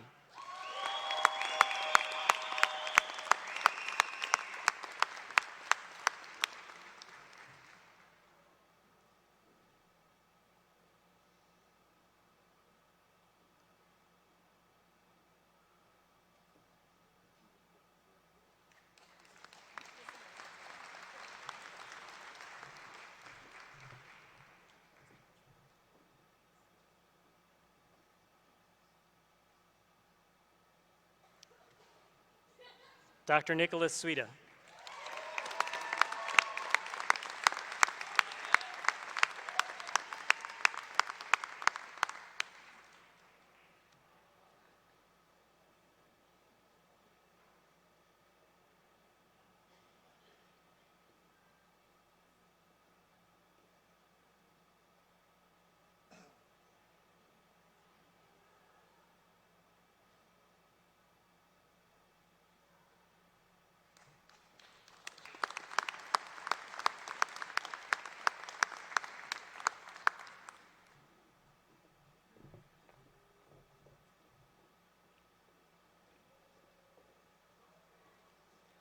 Dr. Hiba Samaha.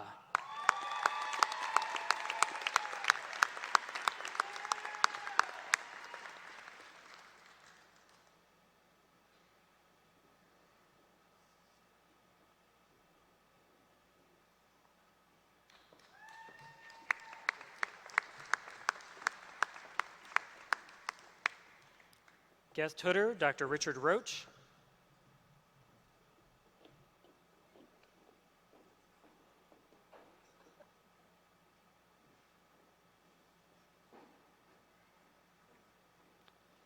Dr. Jeffrey Friedman.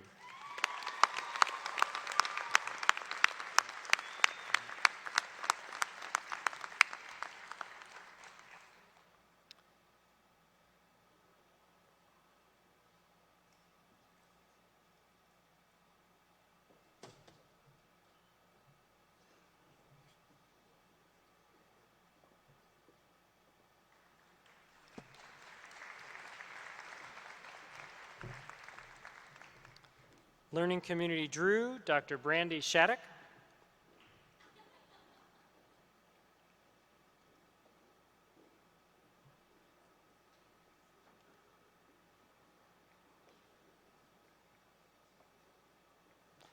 Dr. Amrith Shetagar.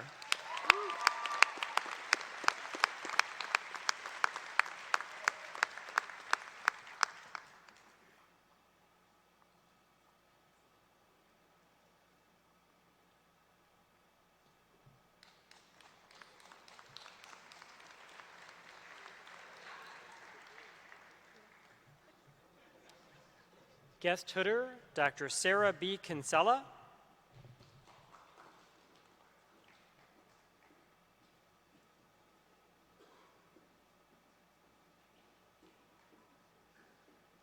Dr. Elizabeth Kinsella.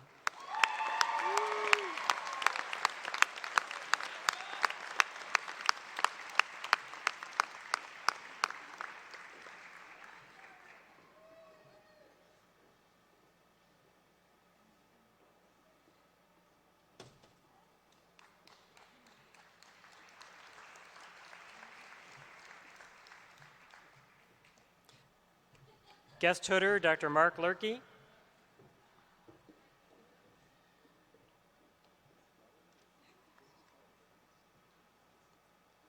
Dr. Daphne Darmawan.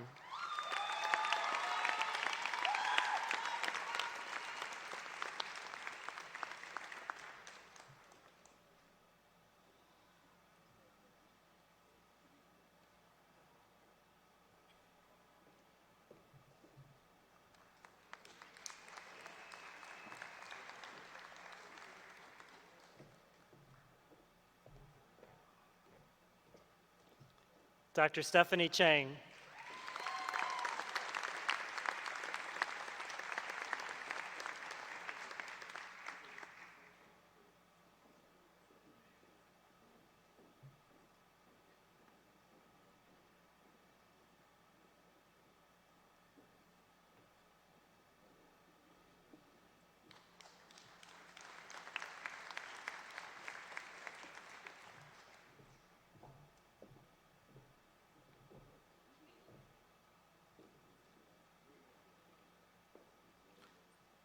Dr. Catherine Hahn.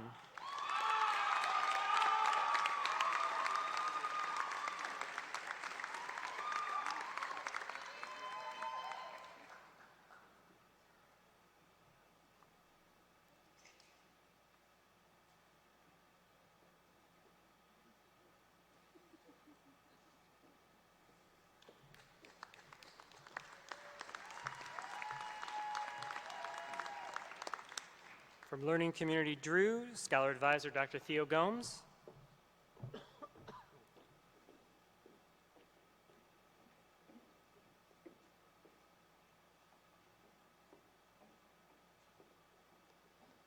Dr. Brendan Tam.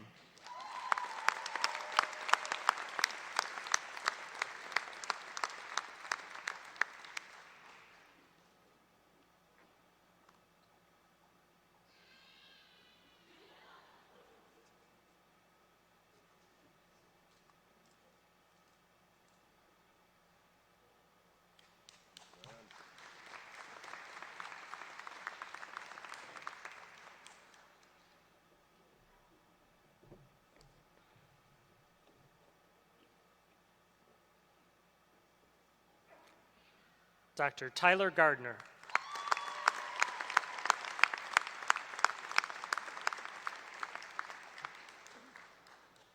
Welcome to the hood.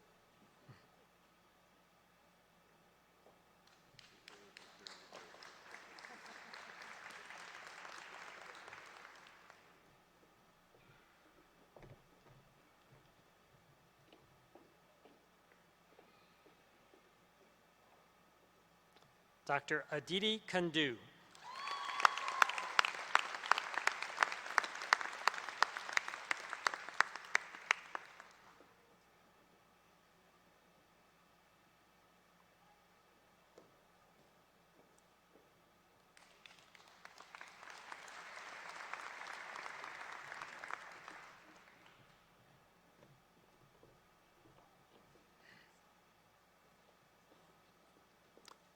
Dr. Philip Bystrom.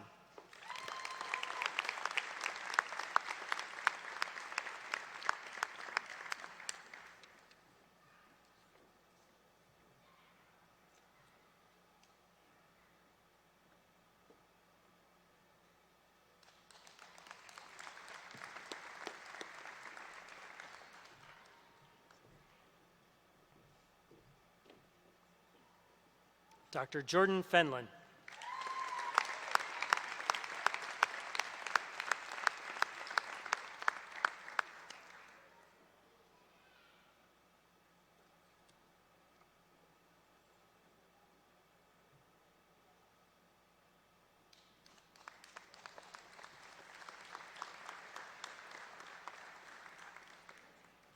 Guest Hooder, Dr. Thomas George.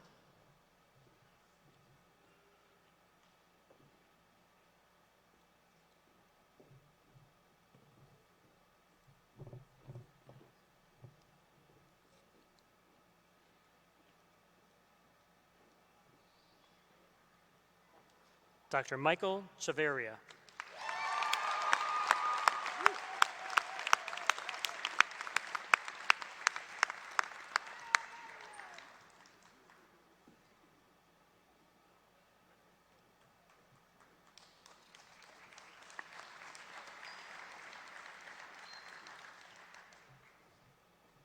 Guest Hooder, Dr. Melissa Olken.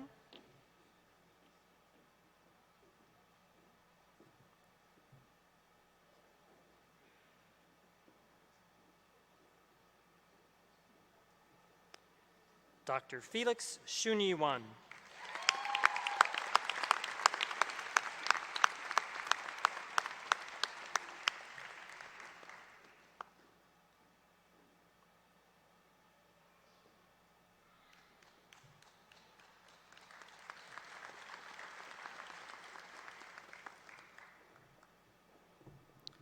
Guest Hooder, Dr. Hiroshi Yamasaki.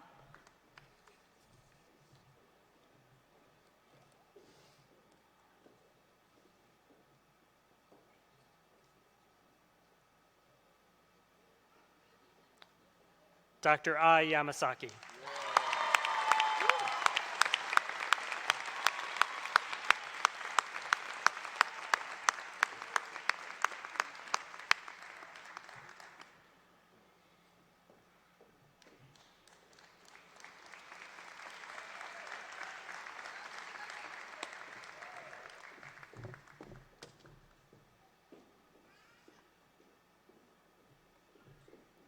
Thank you to our scholar advisors, guest hooders, and Dean Jensen.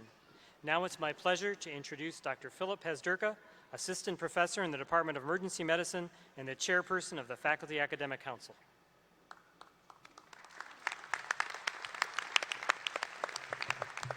Thank you, Dr. Zimkowski. Dean Jensen, the faculty of Western Michigan University Homer Stryker School of Medicine, certifies that these candidates have dutifully completed the requirements of their degree programs.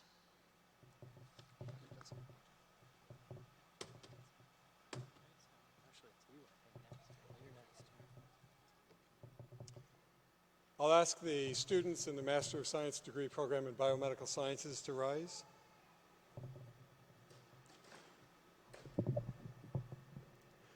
On behalf of Western Michigan University Homer Stryker MD School of Medicine Board of Directors, I confer onto each of you the degree Master of Science in Biomedical Sciences.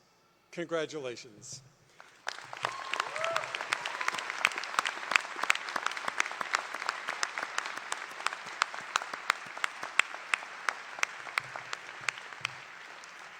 Now is the time to move the tassel to your the left side of your hood as a symbol of your graduate status. Thank you.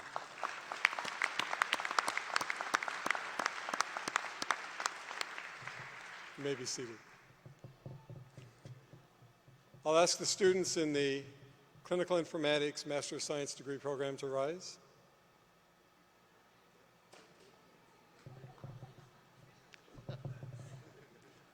On behalf of the Western Michigan University Homer Stryker, MD, School of Medicine, Board of Directors, I confer upon each of you the degree Master of Science in Clinical Informatics.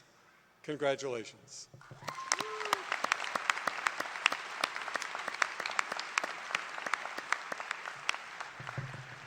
Now you can have the tassel on the left side also. I'll ask the students in the Doctor of Medicine degree program to rise.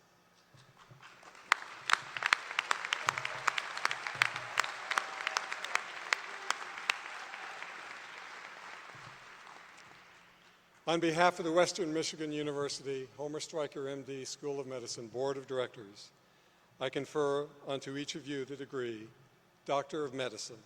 Congratulations.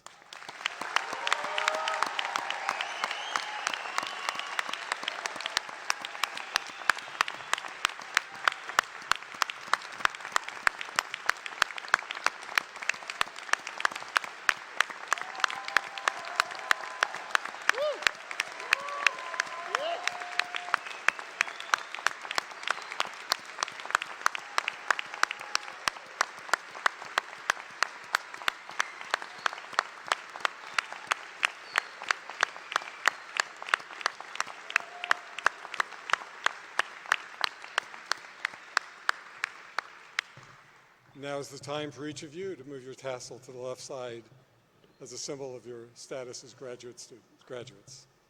Thank you.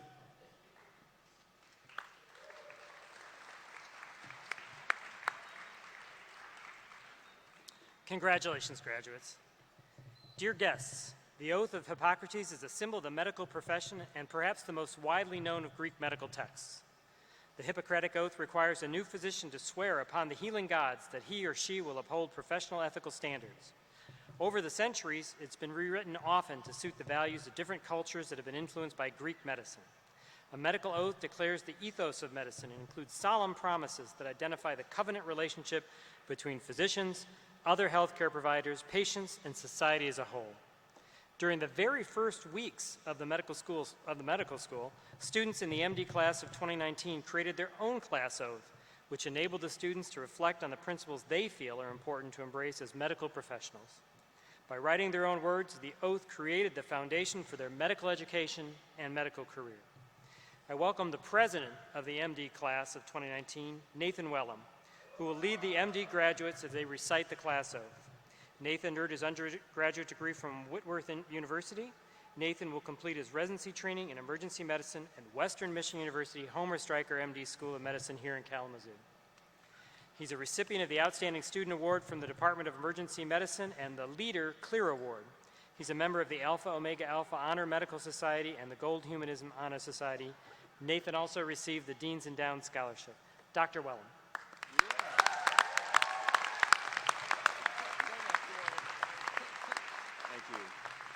Thank you, Dr. Zemkowski. Now I ask the MD class of 2019 to please stand. Also, if there's physicians in the audience who'd like to join us as we read the class oath, please stand as well. The oath is printed on the commencement program on page 6. In recognition of the honor and privilege of being a member of the Western Michigan University Homer Stryker, MD, School of Medicine, class of 2019, I devote myself to the medical profession and pledge to cure when possible, provide relief often, and comfort always. I will honor my predecessors and advance their legacy alongside those who are to follow. I will foster a community of collaboration between teachers, learners, and advocates. I will be humble and grateful towards my healthcare team. I will hold my colleagues and myself to the highest standards of academic integrity and ethical practice. I will prioritize the health and well-being of my patients. I will do no harm and serve with empathy and altruism. I will be passionate advocate for my patients, public policy, and scientific progress. I will strive to excel in my profession and continually develop my medical knowledge and clinical skills. I will acknowledge my limits and seek guidance when the skills of another are needed. I will partner with my patients and their families to ensure they are informed in discussions regarding their care. I will refrain from allowing arrogance, apathy, or selfishness to influence my conduct. I will fulfill these responsibilities with tenacity, compassion, and diligence. In spite of the power of illness to overwhelm, my ultimate purpose is not to treat disease, but to care for the patient. It is of my own will that I swear this oath in the presence of my peers, friends, and family for the betterment of humanity.